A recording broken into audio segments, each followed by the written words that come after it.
Stephen Curry is now known as the greatest shooter in basketball history, and many believe he's one of the top 10 players the game has ever seen.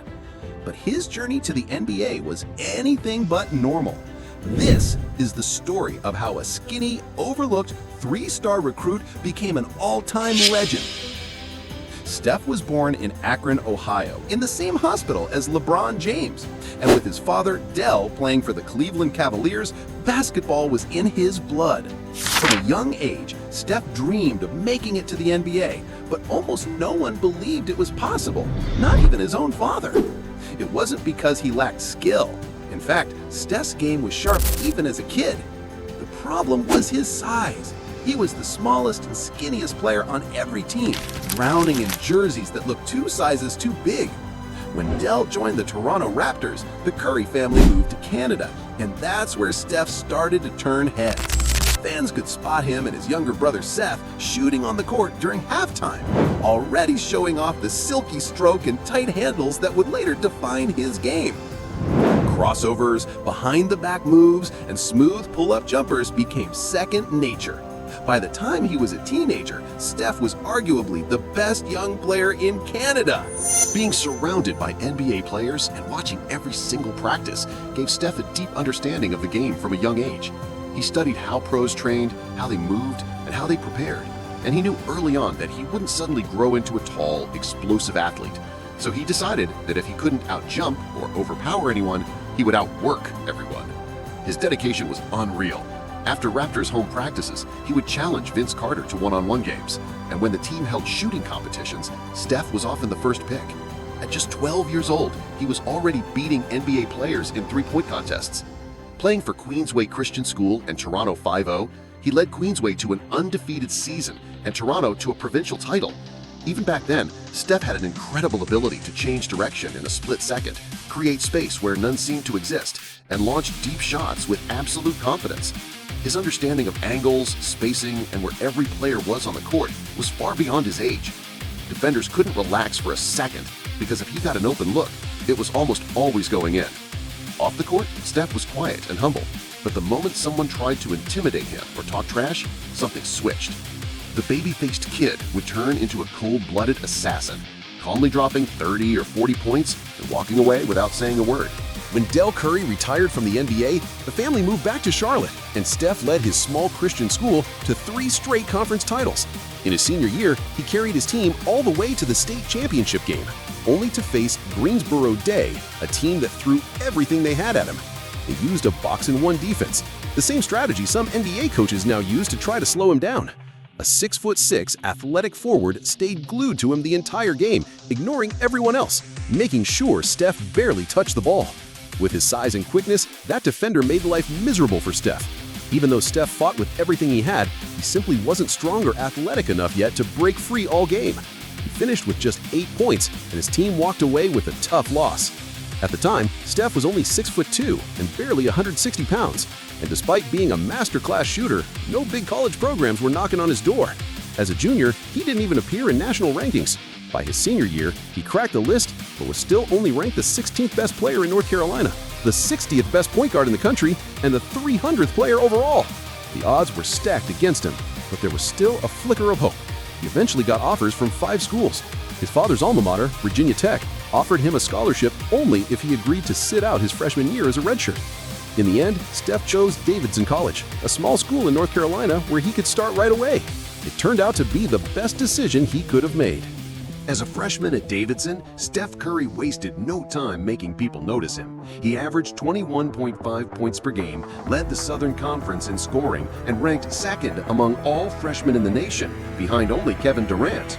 He hit 122 three-pointers, breaking the NCAA freshman record for most threes in a season, and carried the Wildcats to March Madness.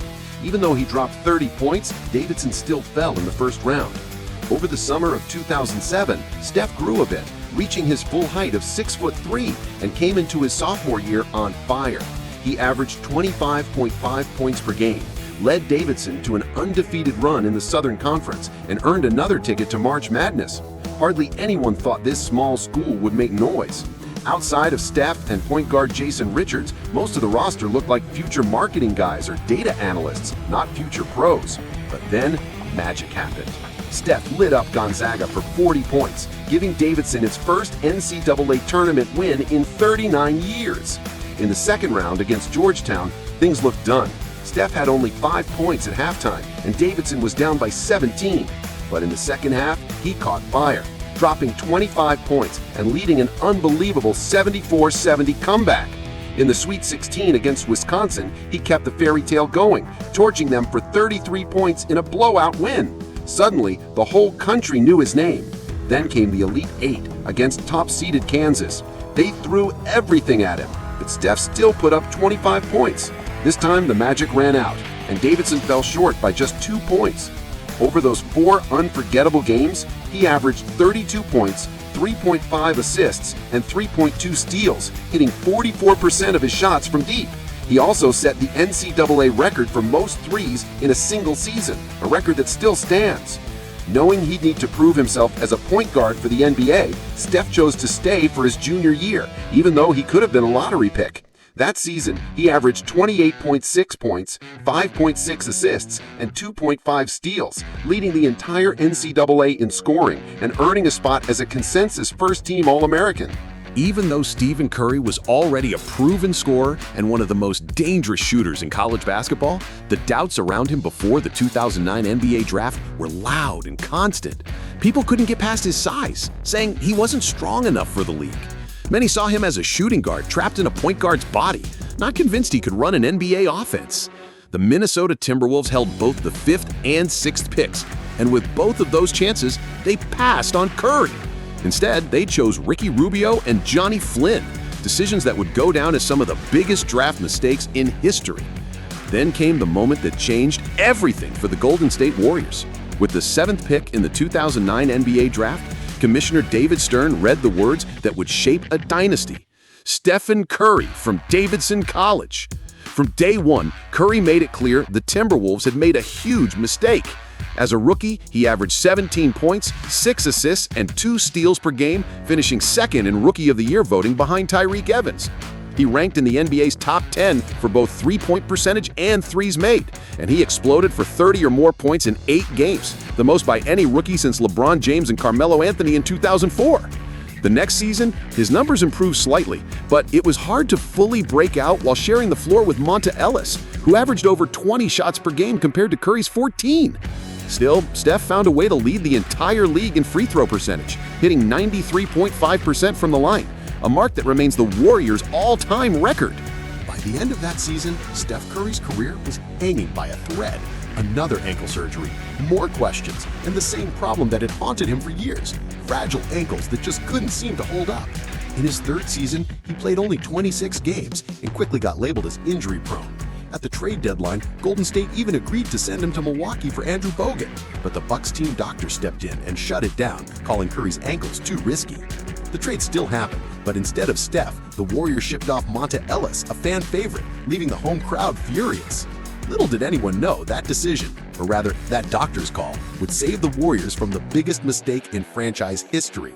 That summer, Golden State offered Steph a 4-year, $44 million extension. Today, that number feels laughably small, but back then it was a gamble. GM Bob Myers added rookies Harrison Barnes and Draymond Green to join Steph and second-year guard Klay Thompson, and suddenly, the Warriors had a young core with potential.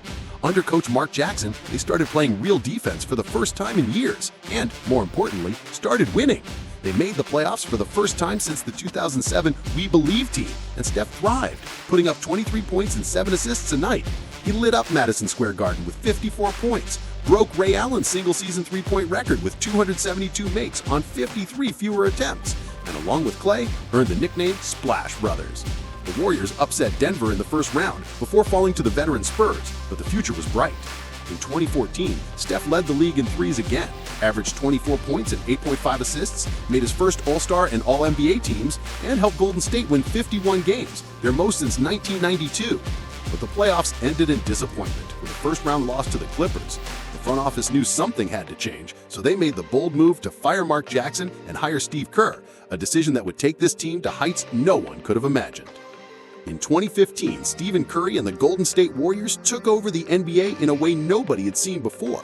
They played faster than everyone, scored more than anyone, and shot the lights out night after night. They led the league in pace, points per game, field goal percentage, three-point percentage, and assists. They weren't just an offensive machine, they had the best defense in the NBA too, ranking first in defensive rating, second in blocks, and fourth in steals. With Steph leading the way, the Warriors would run you off the floor with speed, then bury you with shooting. That's when pace and space basketball officially arrived, and it was here to stay. Steph was the top vote getter for the All-Star game, won the three-point contest, and even broke his own record for most threes in a season, hitting 286 when no other player had even reached 300.